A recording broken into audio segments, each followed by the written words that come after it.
Welcome sa ating channel mga kaibigan. Nandito ulit tayo ngayon para pag-usapan ang Asus motherboard. Of course, we will be featuring in here the Maximus XII Hero Wi-Fi. It is the sweet spot Maximus variant na nirelease ng Asus lately. And of course, after this video, you will learn some tips in choosing or buying a motherboard. On this video kasi mga kaibigan, ang i-feature ko po is a lot of topics based on the structural build ng isang motherboard, on how to check or how to look at a motherboard with a different perspective, na pagkatapos ng video na to, mag-iiba na ang pagkilatis mo ng motherboard, na hindi mo titingnan lang na okay, meron siyang RGB dito, meron siyang magandang forma dito sa kanyang chipset, heatsink. Hindi na lang ganun. Kumbaga ile-level up natin na okay, dapat makita mo rin itong part ng VRM, heatsink, makita mo rin itong mga ports or the SMD components. Makikilatis mo na rin na mayroon siyang nakalagay na Tantalum Capacitor. Ay, maganda yung kanyang nilagay na mga canned cups. Yung mga ganong bagay mga kaibigan, parang ang lalim pakinggan, ang what? I don't know about those kind of components. Parang hindi naman ako masyadong interested sa mga yan. I will just leave it to the sales guy para siya na lang yung mag-explain sa akin. Meron kang matsatsambahang salesman na magaling. Paano kung OJT yung natsambahan mo o kaya bago lang din siya? So, mas mainam pa rin na meron kang knowledge. Pero huwag kang mag-alala kaibigan, dahil sisimplehan ko lahat ng explanation. Mapapunta man tayo sa mga tinatawag na tantalum, electrolytic, ceramic, whatsoever kind of capacitors, or MOSFET, ICs, chokes. Pag-uusapan natin man yung mga yan kaibigan sa video na to, hindi ka po maliligaw dahil lahat po ng mga terminong gagamitin ko is mga general terms or common terms lang kaibigan. Okay? Pero of course, before we will jump to those kind of in-depth topics, marketing jargons na ginagamit ng Asus, what are those? Is it really true or it's just another marketing term? And yung mga part na bakit ang mahal ng Asus, parang pare-parehas lang naman lahat ng motherboard, na ganito lang din naman yung kanilang feature, meron din naman dito sa competitor. Why are those Asus variants so expensive? Yan yung aalamin natin mga kaibigan with this video. It's not just about this Hero Wi-Fi, pero it's almost everything about Asus. Alright, so mga kaibigan, para mas marami pang kaalaman about motherboards and of course other brands na di-discuss pa natin dito sa ating channel, mag-subscribe ka na dahil marami pa po akong ilalabas sa inyo mga kaibigan na impormasyon na kailangan nyong malaman before you will buy or before you will build your own computer or PC rig.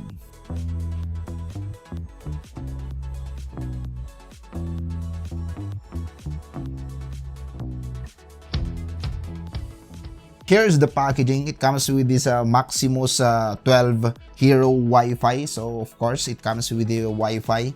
And dito makikita natin yung shiny shimmering label ng ROG Maximus. So packaging pa lang, napaka-aggressive na tingnan. That is what I appreciate with Asus. And makikita mo dyan that it supports the Intel chipset, Intel Optane technology, AMD Crossfire, NVIDIA SLI, AutoSync, Gamefirst. So, hina-highlight nila sa harap yung Gamefirst. I will be talking about that kind of feature later. Napakagandang topic niyan. And actually, matagal ko nang ginagawa yan with the Microtik setup before.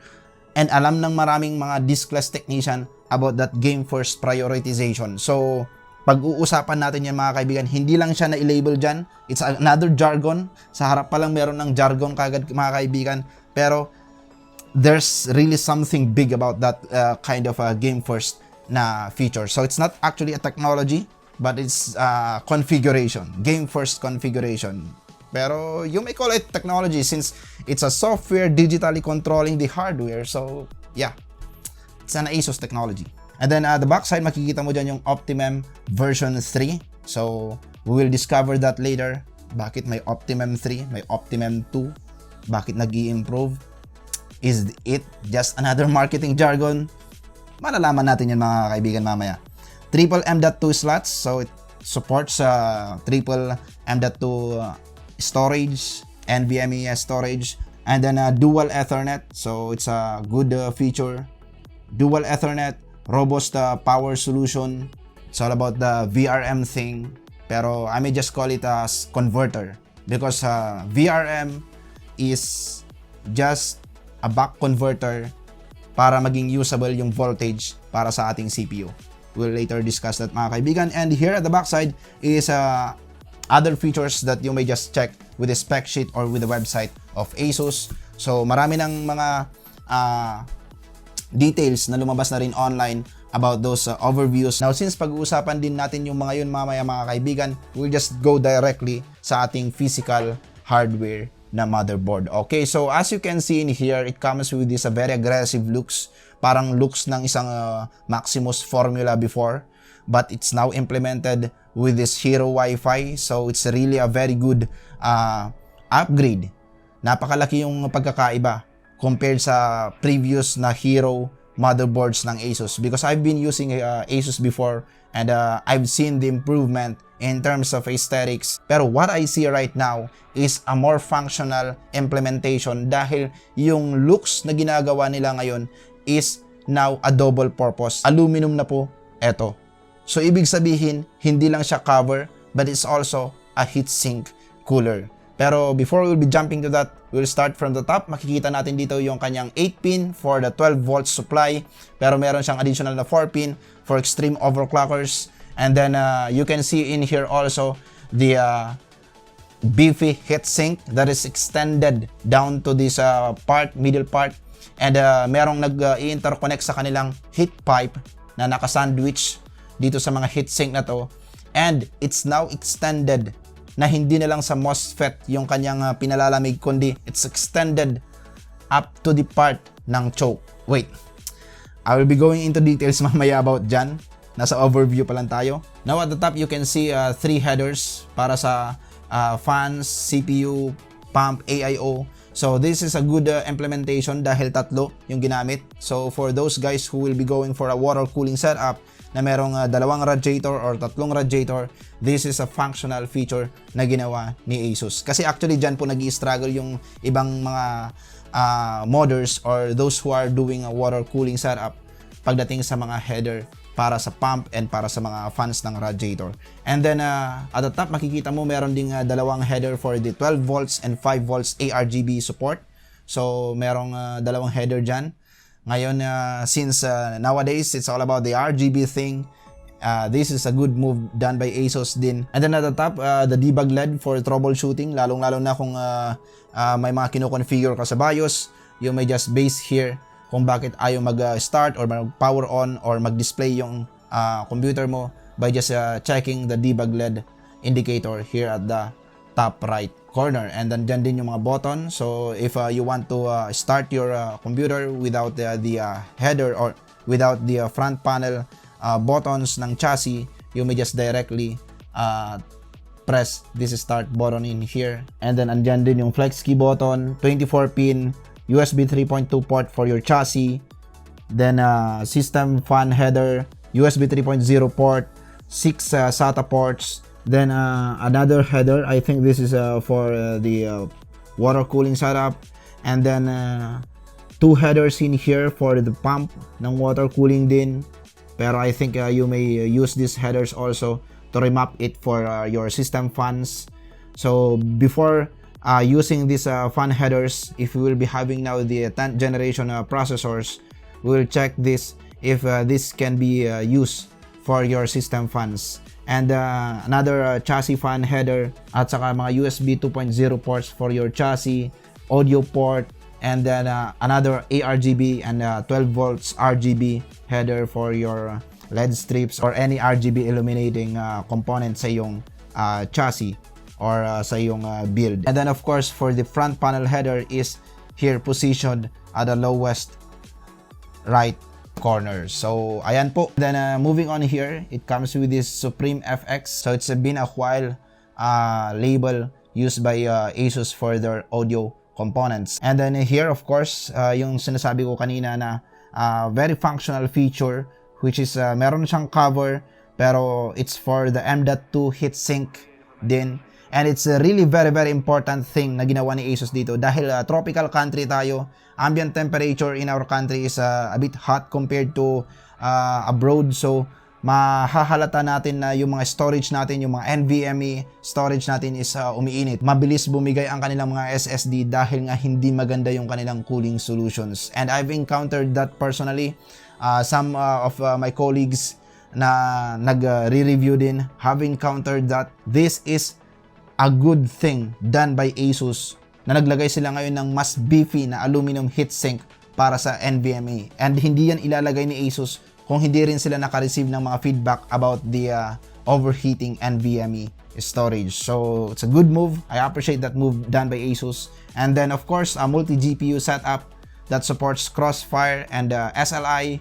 Pero merong pangatlo dito, which is I doubt that you can use it for a video card dahil mababa na yung clearance. Sobrang malapit na sa mismong PSU shroud. And it's used for NVMe storage or other PCIe times 16 slot expansion cards na pwede nyong isalpak dito. Now, pagdating naman sa I/O ports, makikita natin na meron na dito yung BIOS button. So, if you want to flash the BIOS na kahit walang CPU, you will just plug the file here at the BIOS USB port and then press this BIOS button. Automatically, ma-flash mo na yung BIOS mo, especially kung walang display yung motherboard. And then, you can also clear the CMOS kung nagkaroon ka ng pagkakamali. Actually, there's a retry button here at the bottom part of the motherboard. And if nagkamali ka ng configuration dun sa ginawa mo sa BIOS, you may just use the retry button para magbalik sa dati, sa default. Pero kung hindi pa rin gumana yon, you may just use this clear CMOS button. So, this is a very functional feature dahil hindi ka na makakasal na tanggalin yung CMOS bot and unplug everything. At least meron ng CMOS button dito sa ating I/O panel. And nandito meron din siyang HDMI. So, ibig sabihin that 14 plus 2 phases ng ating motherboard is meron ding nakaalat for the integrated. Pero makikita mo rin dito na marami siyang mga USB ports, USB Type-C, and of course that dual LAN port para sa 5GB and 2.5GB connection. So meron din siya ditong Wi-Fi, antenna ports, and of course the audio 7.1 support ports. So ayan po mga kaibigan ang kanyang mga I/O ports sa likod. And now let's move on to the power solutions na sinasabi ni Asus. So we have here the power solutions, kung tawagin niya. Others may call it VRM. Actually, that is the general term for electronic guys and even other tech reviewers. With us na we've been repairing VRMs before, we call it also as a buck converter because the function of the VRM, so tulad nga na sinabi ko kanina, I will be talking about the function as much as the structure kasi meron na rin naman akong dedicated video dito mga kaibigan na ililink para sa dedicated na explanation on how the VRM works or what is the structure of the VRM. Now, I will just be discussing about konting pahapyaw, how it functions, and at the same time, what's new talaga na ginawa ni Asus with this Maximus lineup motherboard. So, okay, the VRM or the buck converter, papasok din yung 12 volts, pupunta sa isang module, and then that module will handle the MOSFET, chokes, and then there are filter cups para mas polish pa yung 1.2 volts or 1 point something volts na papasok sa ating CPU because 12 volts from the power supply is not a usable voltage para sa ating processor. It should be converted. So, kailangan niyang dumaan sa mga different SMD components like capacitors, MOSFETs, chokes, inductors, whatsoever they may call it in the electronic guys. Pero isa lang po ang ibig sabihin niyan. There are several stages.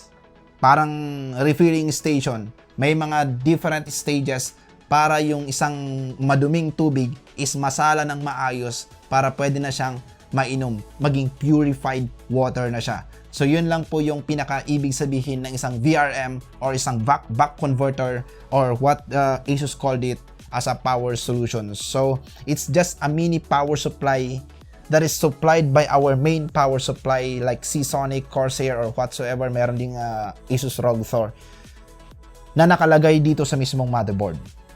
So, okay? Nagigets nyo po ba? Kasi sa processor, isa po yan sa mga may load. So, same with the memory, meron din siyang supply. So, you can see here chokes. May makikita kayo dyang dalawang box, ceramic capacitors or other components in there. Nasusupplyan niya rin yung memory. Kaya nga pagdating sa repair, anong sira ng aking motherboard? Supply sa memory. Supply sa CPU. Supply sa GPU. Ibig sabihin nun mga kaibigan, we are talking about the VRM. Yan kasi yung pinaka-common term.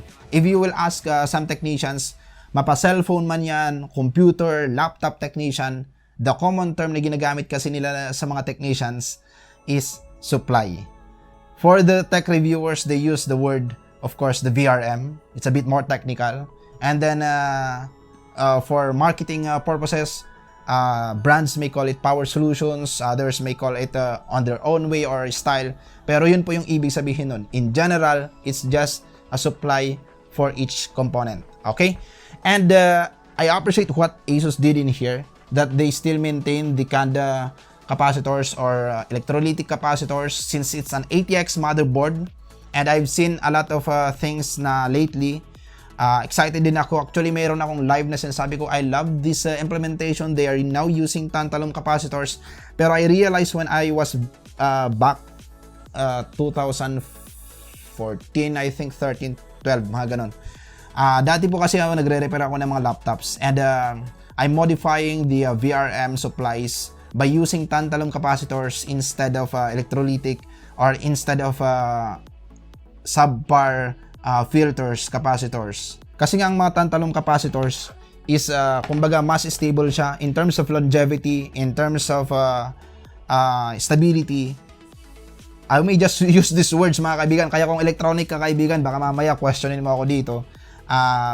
Pasensya na po, yung channel kasi natin is a layman's term dedicated channel. So even I will be going on the in-depth topic or pinaka something na medyo malalim, I may just call it medyo malalim na topic, since ang viewers po natin is general audience, so I will use the general terms din, okay? And yun nga, sobrang na-amaze ako na bakit only now nila naisip na gamitin ang Tantalum capacitors. I've seen couple of motherboards with different brands na ginagawa rin naman yun, pero hindi nila masyadong hina-highlight. And with the Asus right now, ginamit din nila with this motherboard. Actually, sa likod ng motherboard may mga makikita kang couple of Tantalum capacitors. And yes, it's really a good move done by Asus again. I appreciate this thing. So moving on to the Tantalum capacitors implementation para sa isang motherboard is not that much big deal, lalong-lalo na kung ATX motherboard naman yung gagamitin mo. So adding couple of more electrolytic capacitors will solve the problem since it's a much cheaper component compared sa Tantalum. In terms of raw materials and resources, mas cheaper talagang electrolytic. Yun nga lang mga kaibigan, of course, there's an impact na pwedeng maging advantage talaga ang Tantalum capacitors. Plus, using Tantalum capacitors or adding Tantalum filters para sa part ng likod ng socket ng CPU is also, I think, a functional thing again na ginawa ni Asus dito. Dahil dito ako kadalasan nagpapalit dati ng mga filter caps. I'm replacing this part na merong filter capacitor dati ng Tantalum capacitors dahil it will extend the lifespan of your unit, your CPU, your laptop. This is something that is really new that I think motherboard companies should highlight with their marketing. Aside from talking about the Optimum, aside from talking about this Gamefirst, dapat isa din ito sa mga bagay na highlight sana sa kanilang mga features since it's really a very functional. Hindi man siya ma-appreciate at first. There's no much significant thing na magiging impact ang Tantalum over the electrolytic capacitors. Pero for the part ng longevity, there is a huge impact done by Tantalum na mas reliable siya, especially in terms of longevity. So, ayun mga kaibigan, I just highlighted that part dahil yan po yung hindi masyadong na-highlight sa packaging ni Asus. So, I want to give you the things. Ngayon, this is the reason na I think it's hidden between the features na Optimum using the feature na Optimum 3 na sinasabi ni Asus that is now better configuration. But the thing behind that in terms of electronic perspective is mas marami na silang nilagay na component to support the supply papunta sa memory para mas maging filtered pa siya, para mas maging purified pa yung voltage, stable yung voltage para sa memory to run that kind of frequency. So we'll discover that soon if this Optimum 3, kasi actually may mga nagsasabi na marketing jargon lang yan. Actually sometimes also with me sinasabi ko rin yan, marketing jargon lang yan, ginagamit nila Optimum 3, Optimum 2, pare-parehas lang naman yan. Pero what I did in here is I want to dig down of what is really added with the components. Yun yung hinanap ko mga kaibigan compared sa mga previous models ng Asus, para at least mas ma-explain ko sa inyo mga kaibigan that there's really something new. Actually in real world performance, maybe nothing at first, pero tulad nga na sinabi ko kanina, for the part of longevity, stability, doon magkakaroon ng huge impact ang bawat component na dinadagdag nila sa ating mga motherboard. Now let's move on naman doon sa isang tinatawag na Gamefirst. Pero dito pag-uusapan na rin natin yung mga AI overclocking, AI cooling, AI networking. So the AI overclocking is a software that communicates with the hardware para kahit paano ma-optimize, may step up yung frequency mo, ma-boost yung component mo to the potential based on the cooling solution na meron ka and based on the supply na meron ka. So that is the AI overclocking.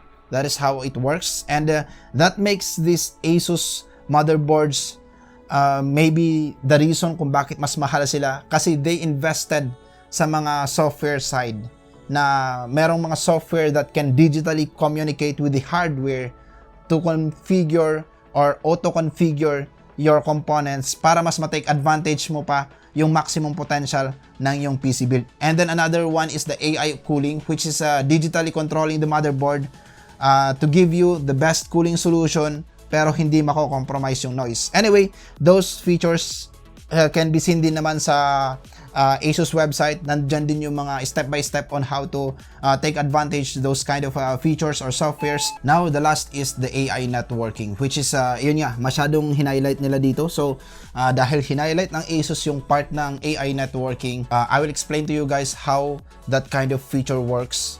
It's all about the prioritization. So, yung iba tinatawag nila itong bandwidth management, like pinapartition yung mga bandwidth. Pero since ang term na ginamit dito ni Asus is priority, so it's more on the part kung paano niya i-queue yung mga applications.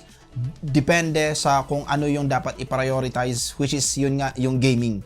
So, since this is a gaming motherboard, so it's more on the gaming side ang mailalagay sa priority. Ngayon, with the AI networking ng Asus, ang mangyayari mga kaibigan is once na nag-games ka and meron ka pang ibang applications na naka-open that use the internet, ang mangyayari is makokontrol yung mga ibang applications and mailalagay yung priority sa game. So ngayon, makaka-experience ka ng mas mababang ping, mas mababang latency. So yun yung mas ma-experience mo during gaming pag ang gamit mong motherboard is an Asus with that kind of AI networking feature. So I appreciate this part kasi we have been doing this like the explanation ko sa Tantalum Capacitors kanina. We've been implementing Tantalum Capacitors way back 7 years ago. Same with the networking, we've been using this kind of prioritization with a third-party product na Microtic router. Pero the fact that Asus managed to bring that kind of feature sa kanilang motherboard for individual users na katulad natin, gamers, then it's really a good move done again by Asus. Now, with this kind of products with their new Z490 lineup, they invested a lot in terms of the softwares. I'm aware na they've been doing this for a while now. Recently, may mga release sila na ginagawa na rin nila to. So, Asus impressed me today for their new lineup. And yun, nagkaroon na kayo ng idea mga kaibigan kung paano kumilatis na isang motherboard. So, that's it for this Hero Wi-Fi. So, hopefully, there are things na na-discuss ko, na explain ko sa inyo pagdating sa mga features, na some are just marketing terms, pero sometimes if we will just dig deeper about the motherboard, we can discover na yung mga yun pala is merong mga nire-represent na mga additional components or additional features na hindi nga lang mas yun ang nai-front. Anyway, that's it mga kaibigan. Hopefully marami kayong natutunan dito sa ating discussion about this Asus Hero Wi-Fi and random topics about motherboard. And for more discussions about this and for more learnings about motherboards, feel free to subscribe dahil marami pa tayong pag-uusapan dito mga kaibigan. Pasensya po at natagalan dahil sa di inaasahang mga pangyayari lately. Pero kahit paano, hindi naman yung boses ko yung nadali. Kaya eto pa rin, nag-review tayo at nagbibigay ng mga karagdagang informations at kaalaman pagdating sa usapang PC, reviews, overviews, unboxings, etc. That's it guys. Thank you so much and have a nice day ahead.